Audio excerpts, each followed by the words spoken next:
Hello friends, welcome to KV special channel. ये video बनाई जा रही है आपको 42/21 assistant teacher primary DOE PRT के लिए और 47/21 असिस्टेंट टीचर प्राइमरी MCD के लिए जो वैकेंसीज आउट हुई है आज, उनको लेकर के आपको कुछ इम्पोर्टेंट बातें बताने के लिए किस तरीके से आप अपनी प्रिपरेशन कर सकते हो और किस तरीके से आप प्रीवियस क्वेश्चन पेपर्स को देख करके समझ सकते हो कि क्या स्टैंडर्ड है। कहने को PRT एग्ज़ाम होता है, लेकिन उनका स्टैंडर्ड कैसा होता है। तो यहाँ अपना स्क्रीन पर देख पा रहे होगे कि ये जो मैंने स्क्रीन पर क्वेश्चन पेपर दिखाया हुआ है बेटा, ये दिखाया हुआ है असिस्टेंट टीचर प्राइमरी का ही। और देख सकते हो कि कब का है, ये पिछले साल का ही पेपर है 13/11/2019। टाइम भी आप देख सकते हो 8:30 AM टू 10:30 AM। तो यहाँ से आपको एक चीज़ तो पता चल गई है। क्या पता चल गया है कि जो पेपर होता है असिस्टेंट टीचर प्राइमरी का बेटा, वो होता है कितना, 2 घंटे का। कितना होता है, 2 आवर्स का वो पेपर होता है। टोटल जो क्वेश्चंस आते हैं वो आते हैं 200 क्वेश्चंस, जिसमें पहला जो होता है वो होता है बेटा सेट ए, जिसमें 5 आपके सब्जेक्ट्स डिवाइड होते हैं। 20 मार्क्स ईच सब्जेक्ट कैरी करता है, जिसके अंदर reasoning, maths, English, Hindi and general studies या GS आप कह सकते हो। तो ये 5 जो पोर्शन है 20 ईच, तो ये 100 मार्क्स का आपका सेट ए हो जाता है। और सेट बी जो आपका सब्जेक्ट स्पेसिफिक, या फिर इसको आप कह सकते हो पूरा जो साइकोलॉजी का आपका जो पोर्शन आता है, जिसमें आपकी चाइल्ड CDP वाला पार्ट, जो भी आपका टीचिंग पैडागोगी वाला पार्ट है, वो सब आ जाता है। तो 100 मार्क्स का वो कैरी करता है। तो यहाँ पर जो भी बच्चे नए हैं, फर्स्ट टाइम कंपटीशन से जुड़े हैं, तो उन लोगों को ये चीज़ बताना चाहूँगी। साथ ही कहना चाहूँगी कि साइकोलॉजी काफ़ी तीखी या टेढ़ी आती है, कह सकते हो। DSSB PRT एग्ज़ाम में हर बार के एग्ज़ाम्स उठा करके देख लीजिए, हर बार उनका साइकोलॉजी वाला जो सेक्शन होता है ना, वो कहीं ना कहीं ऐसा होता है कि जिसमें बच्चों को फंसाया जा सके। तो मैं यही कहना चाहूँगी कि मैं कल से साइकोलॉजी का एक कोर्स स्टार्ट कर रही हूँ अपने चैनल पर, जिस पर आपके जितने भी डीप कंसेप्ट है या फिर आपके कॉन्सेप्ट क्लियर करने के ऊपर फोकस किया जाएगा। अभी मैं यहाँ पर ना एक चीज़ आपको दिखाना चाहूँगी कि पिछली बार जो साइकोलॉजी के क्वेश्चंस आए थे ना, वो किस टाइप के आए थे। तो आपको ना एक आइडिया मिलेगा कि किस लिए आपको साइकोलॉजी के कॉन्सेप्ट क्लियर करने ज़्यादा ज़रूरी है।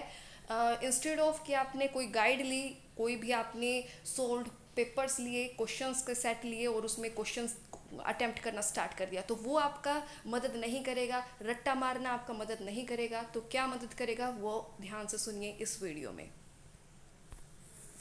तो स्क्रीन पर आप लोग देख पा रहे हो साइकोलॉजी पोर्शन जो पिछले साल पूछा गया था, इसका सिर्फ मैं अभी एक ही पेपर दिखा रही हूँ और आपको बाकी कुछ पेपर्स और मैं आप लोगों को प्रोवाइड कर दूंगी। साथ ही कहना चाहूँगी कि अगर फर्स्ट पार्ट की अगर बात करूँ, ठीक है, फर्स्ट सेक्शन ए की अगर सेट ए की या सेक्शन ए की अगर बात करूँ, जिसमें आपके 5 सब्जेक्ट्स आते हैं, तो उसमें आप लोग की अगर बात करूँ तो रीजनिंग जो है आपकी वो मॉडरेट होती है। अभी तक जितने एग्जाम्स दिए उसके बेसिस पर कहना चाहूँगी। मैथ्स जो होता है उसके क्वेश्चंस थोड़े हाई लेवल के आप कह सकते हो, और टाइम कंज्यूमिंग बहुत ज़्यादा होते हैं, जिसकी वजह से अगर बच्चे मैथ्स करने लग जाते हैं, 20 क्वेश्चन सोल्व करने लग जाते हैं, तो बाद में क्या प्रॉब्लम आती है कि उनके पास टाइम की शॉर्टेज हो जाती है, जिसकी वजह से साइकोलॉजी वाले पोर्शन जो लास्ट में जब अटैम्प्ट होते हैं ना, तो उसमें से 10, किसी के 15, किसी का पूरा एक सेट 20 क्वेश्चंस का एक सेट होता है, तो वो छूट गया साइकोलॉजी वाला। तो ये प्रॉब्लम्स फेस करने को मिलती है। मैं सबके लिए नहीं कह रही हूँ, लेकिन मेजॉरिटी जो भी एवरेज स्टूडेंट्स हैं उनके लिए कह रही हूँ, और हमारी पॉपुलेशन का ज़्यादातर पार्ट जो है वो एवरेज स्टूडेंट्स में ही आता है। साथ ही बताना चाहूँगी कि GK बहुत ही बढ़िया लेवल की आती है, तो GK में भी बच्चे काफ़ी फंसते हैं। हिंदी और इंग्लिश की बात करूँ तो हिंदी और इंग्लिश रहती है मीडियम, मतलब एवरेज रहेगी। सो मॉडरेट टू हाई कह सकते हो। हिंदी ईजी टू मॉडरेट दोनों को आप कंसिडर कर सकते हो। तो सेक्शन ए में या पार्ट ए में जो फंसने वाला जो सब्जेक्ट्स है बेटा, वो हो जाता है आपका थोड़ा मैथ्स, क्योंकि वो टाइम कंज्यूमिंग आता है, और जो क्वेश्चंस है वो भी आ, कह सकते हो कि इजी भी मिलेंगे, एवरेज में मिलेंगे, टफ भी मिलेंगे। और रीजनिंग की अगर बात करूँ तो रीजनिंग काफ़ी इजी आती है, मॉडरेट आती है, लेकिन एक दो या तीन से दो क्वेश्चन तो बिल्कुल मिलते ही है। 2 से 3 क्वेश्चन ऐसे डाल दिए जाते हैं जो काफ़ी लंबे होते हैं स्टेटमेंट वाले फॉर्म में, तो टाइम कंज्यूमिंग वो भी उसमें भी आ जाते हैं। तो अगर ज़्यादा लंबे क्वेश्चंस आपको देखते हैं तो वो टाइम मैनेजमेंट बच्चों के बिगड़वाने के लिए ही डाले जाते हैं। तो ऐसे चीज़ में उनको छोड़ने में ही ज़्यादा भलाई रहती है। तो बात कर रहे थे हम साइकोलॉजी वाले पोर्शन की। क्वेश्चन स्क्रीन पर देख सकते हो कि किस टाइप के क्वेश्चंस आए हुए हैं। तो यहाँ पर ना आप लोगों को देखने को मिलेगा कि क्वेश्चंस जो पिछली बार पूछे गए बेटा, ये यहाँ पर स्क्रीन पर बिल्कुल ध्यान दीजिएगा कि क्वेश्चंस आए, स्टेटमेंट आए और फिर उसके बाद ऑप्शंस देखे किस तरीके से 1 2 3, both 1 and 3, both 1 and 2, both 1 and 3। तो ये चीज़ यहाँ पर ये देखिए किस टाइप के क्वेश्चन आए। ये सारे क्वेश्चंस अभी देख रहे होगे आप कि किस टाइप से only one follows, only one, only two, neither one और टू। तो ये वाले जो क्वेश्चंस कहना चाह रही थी मैं, यहाँ जो क्वेश्चंस है ना बेटा, इनमें प्रॉब्लम ये आती है कि अगर आपके कॉन्सेप्ट्स क्लियर नहीं है ना, आपकी अंडरस्टैंडिंग नहीं है, तो आप लोग ये क्वेश्चंस कर नहीं सकते। दूसरी चीज़ ये है कि क्वेश्चंस अलग अलग वेरिएशन है क्वेश्चन में। क्वेश्चन ये नहीं है कि सारे एक तरीके के आ रहे हैं। क्वेश्चन किसी में आपके फैक्चुअल बेस्ड क्वेश्चन पूछ लिए, किसी में आपका अंडरस्टैंडिंग लेवल चेक कर लिया, कहीं पर आपका जो पैडागोगी है वो चेक कर ली, कहीं पर आपका जो साइकोलॉजी वाला पोर्शन है वो चेक कर लिया। तो वेरिएशन बहुत ज़्यादा है। कहने का मतलब ये है कि आपको तैयारी जो साइकोलॉजी वाले पोर्शन की करनी पड़ेगी ना, वो रेगुलर बेसिस पे करनी पड़ेगी। ये नहीं है कि लास्ट में आप 10-15 दिन साइकोलॉजी को उठाओ और आपका क्लियर हो जाएगा। तो बिल्कुल भी हल्के में नहीं लेना है। वैकेंसीज पहले ही कम है तो अपनी जी जान लगा देनी है। और मैं यही कहना चाह रही थी कि इस टाइप के क्वेश्चंस आने लग गए हैं तो कंसेप्ट्स पर ध्यान दीजिएगा, रट्टे पर नहीं देना है बिल्कुल भी ध्यान। कंसेप्ट्स बनाने हैं, अच्छी लर्निंग करनी है, अच्छी बुक्स पढ़नी है। तो मैं यही कहना चाहूँगी कि कल से मैं साइकोलॉजी का एक कोर्स स्टार्ट कर रही हूँ। सभी बच्चे, अगर अभी तक जो भी नया बच्चा ये वीडियो देख रहा है ना, अगर चैनल को सब्सक्राइब नहीं किया तो सब्सक्राइब ज़रूर करना। जो कोर्स साइकोलॉजी का मैं स्टार्ट करूँगी पूरे मन से करूँगी और आपको बिल्कुल बेस्ट कंटेंट प्रोवाइड करूँगी।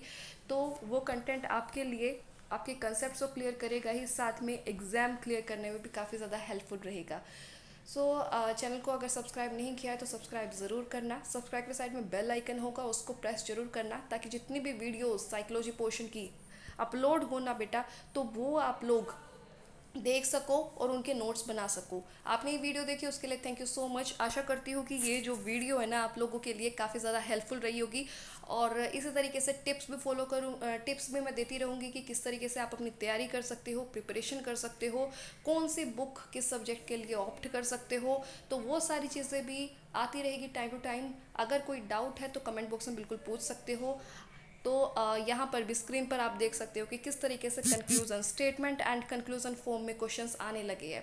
तो यही चीज़ मैं आप लोगों को बताना चाहती थी कि इस टाइप के क्वेश्चंस आने लगे हैं और इनको ही देखते हुए आप लोगों को प्रिपरेशन करनी है। और प्रिपरेशन आपकी काफ़ी ज़बरदस्त लेवल की होनी चाहिए क्योंकि वैकेंसीज काफ़ी कम है। और जहाँ बात आ रही थी, जहाँ बच्चे कह रहे हैं कि जो वैकेंसीज है इनका पेपर कब होगा, तो पेपर ना, अगर आप लोगों की 25 जून आपकी last date of form filling अगर दी है ना, तो इसके 1 महीने बाद भी पेपर कंडक्ट हो सकता है।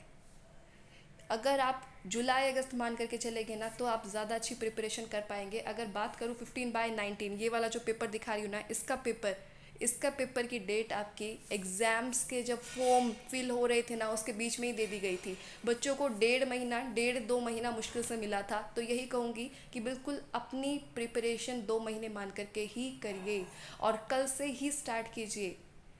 बिल्कुल भी लाइटली नहीं लेना है। ये मत सोचिएगा कि डीएसएसबी है तो पेपर ही लेना भूल जाते हैं। बेटा होता है, डीएसएसबी का रिकॉर्ड ख़राब है मान लिया, लेकिन लेने को ये 1-1.5 महीने में भी कंडक्ट करा सकते हैं। अदरवाइज़ आपका सितंबर अक्टूबर तो बिल्कुल तक तो पेपर हो ही सकता है। आशा करती हूँ आप लोगों के लिए ये वीडियो हेल्पफुल रही होगी। आपने ये वीडियो देखी उसके लिए thank you so much and all the best for your future.